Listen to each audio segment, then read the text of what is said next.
Selamat datang di channel Jendela Sains. Di video ini kita akan membahas trigonometri part yang ke-29, yaitu tentang aplikasi trigonometri, tentang sudut elevasi, sudut depresi, dan jurusan 3 angka. Simak terus video ini sampai akhir.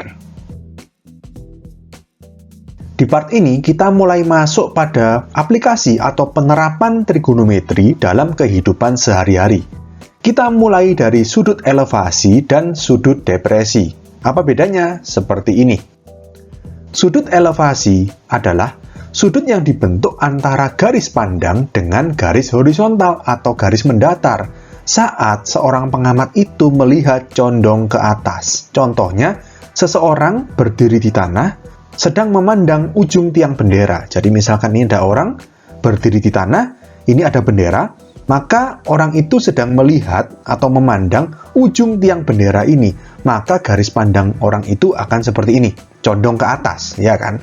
Nah, garis horizontal dari mata orang itu seperti ini, garis horizontal atau mendatar. Nah, sudut yang dibentuk antara garis pandang yang condong ke atas ini dengan garis horizontal disebut sudut elevasi. Jadi sudut elevasi besarnya ini. Oke, kalau sudut depresi kebalikannya. Sudut yang dibentuk antara garis pandang dengan garis horizontal atau mendatar saat pengamat melihat condong ke bawah. Kalau tadi sudut elevasi condong ke atas, sekarang sudut depresi condong ke bawah. Jadi itu bedanya. Contohnya, seseorang berdiri di atas gedung bertingkat sedang mengamati mobil di jalan. Ini gedung bertingkat, seseorang itu berdiri di atasnya, lalu sedang mengamati mobil yang sedang parkir, ya, misalkan parkir di jalan. Oke, maka garis pandang orang itu adalah dari mata orang itu kita tarik ke mobil. Berarti seperti ini garis pandangnya. Sedangkan garis horizontalnya berarti kan lurus. Dari mata orang itu lurus ke depan, berarti seperti ini. Ini berarti kan dia sedang melihat condong ke bawah. Nah, sudut yang dibentuk antara garis horizontal dengan garis pandang yang condong ke bawah itu disebut dengan sudut depresi. Oke, ngerti ya bedanya ya? Berikutnya kita ke jurusan 3 angka. Jurusan 3 angka digunakan untuk menyatakan arah suatu objek yang sedang bergerak, biasanya kendaraan seperti kapal laut atau pesawat terbang. Jurusan 3 angka merupakan sudut yang dibentuk dari arah utara atau U, kemudian arahnya berputar searah putaran jarum jam hingga arah gerak objek. Jadi gini, ini yang membedakan dengan trigonometri yang di kuadran 1, 2, 3, 4. Kalau di kuadran 1, 2, 3, 4 itu kan acuannya kan sumbu X positif atau yang ke kanan gitu ya. Lalu berputarnya berlawanan jarum jam.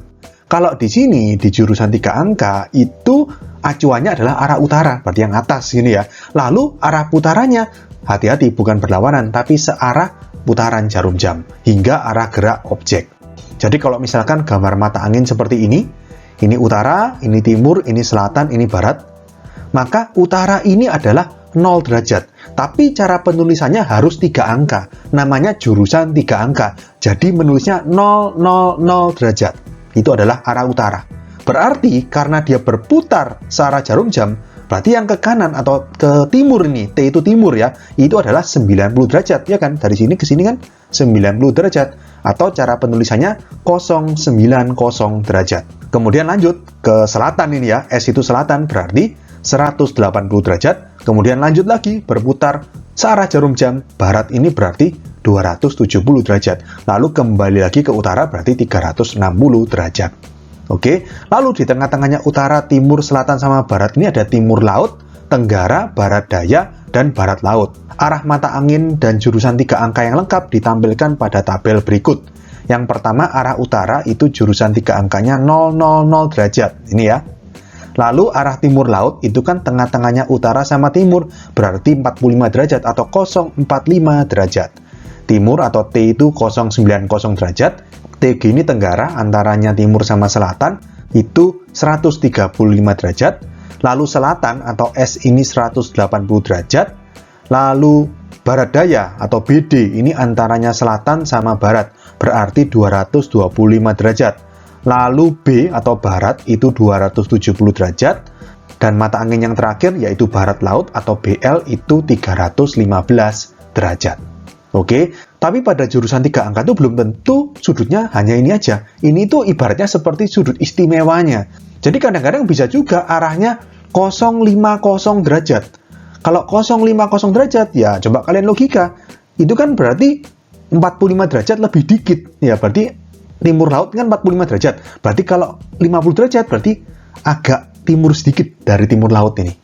Jadi di sini, sekitar di sini. Lalu misalkan lagi ada jurusan 200 derajat. 200 derajat itu di mana?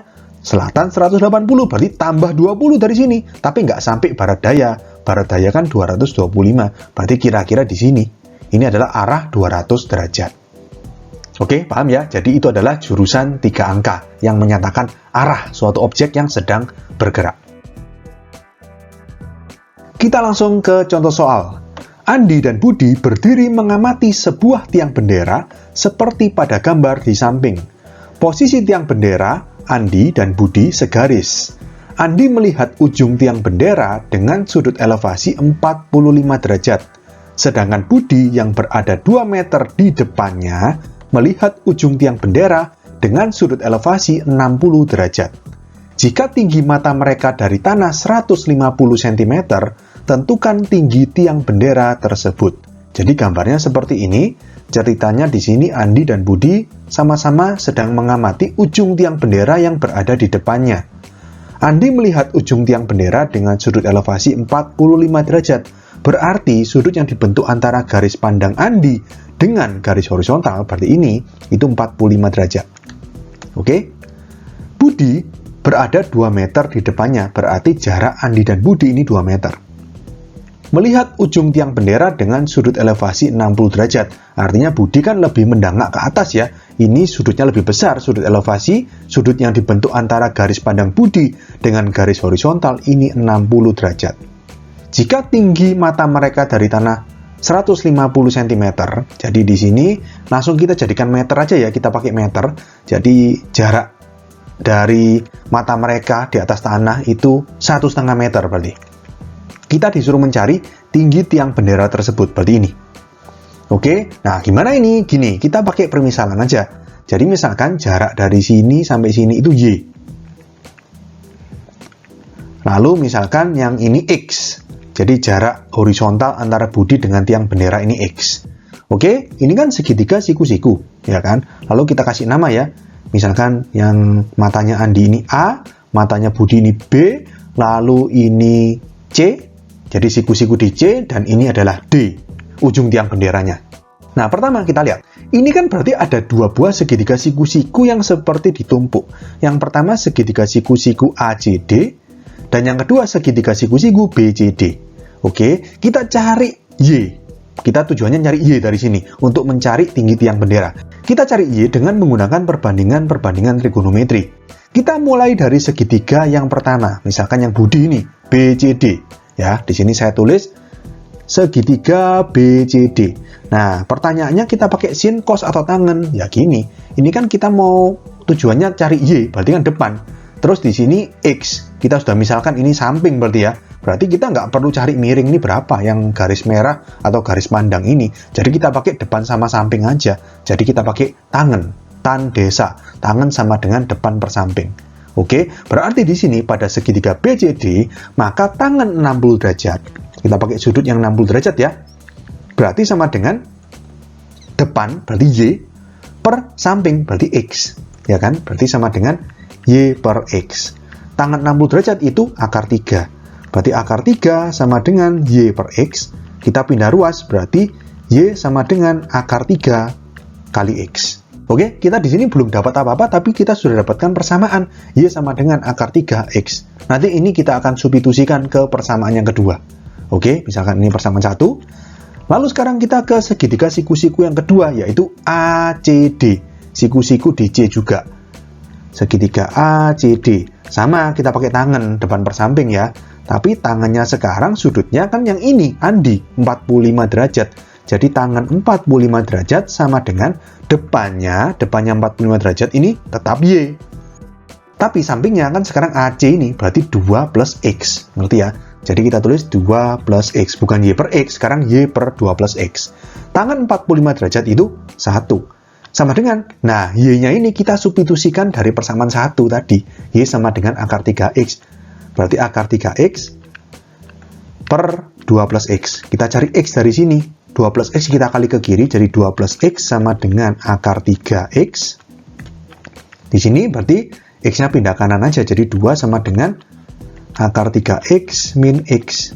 X-nya kita keluarkan dari kurung, jadi 2 sama dengan X dikali akar 3 min 1. Oke, kita lanjutkan ke atas, berarti X sama dengan 2 per akar 3 min 1. Kita langsung rasionalkan, kali akar 3 plus 1 per akar 3 plus 1. Berarti sama dengan 2 dikali akar 3 plus 1 per bawahnya berarti 3 min 1 ya, atau 2 aja langsung. 2-nya kecoret. Jadi X kita dapatkan sama dengan akar 3 plus 1. X tahu, kita cari Y. Tujuan kita kan mau mencari tinggi tiang bendera, jadi kita harus cari Y. Y sama dengan akar 3X, berarti akar 3 dikali akar 3 plus 1. Berarti sama dengan akar 3 kali akar 3, 3. Plus akar 3 kali 1 ya akar 3. Jadi Y-nya sama dengan 3 plus akar 3, satuannya meter. Ini dari X-nya juga meter ya. Nah, seperti ini. Nah, hati-hati, Y ini bukan tinggi tiang bendera. Untuk menghitung tinggi tiang bendera bukan dari D ke C, tapi dari D ke tanah. Harus kita tambahkan dengan 1,5 meter. Ya, jadi di sini kita tulis tinggi tiang bendera sama dengan 3 plus akar 3 ditambah 1,5. Berarti sama dengan 4,5 plus akar 3, satuannya meter. Biarkan gini aja, 4,5 ditambah akar 3 kan nggak bisa ya, nggak bisa disederhanakan, sudah paling sederhana. Oke, jadi kita dapatkan jawaban soal ini, tinggi tiang bendera tersebut adalah 4,5 plus akar 3 meter. Oke, sekian untuk video kali ini. Untuk melihat playlist lengkap dari bab ini, bisa kalian klik thumbnail yang ada di sebelah kanan atas ini. Jika ada pertanyaan, saran, maupun kritik, bisa kalian tulis di kolom komentar. Semoga bermanfaat dan sampai jumpa di video selanjutnya.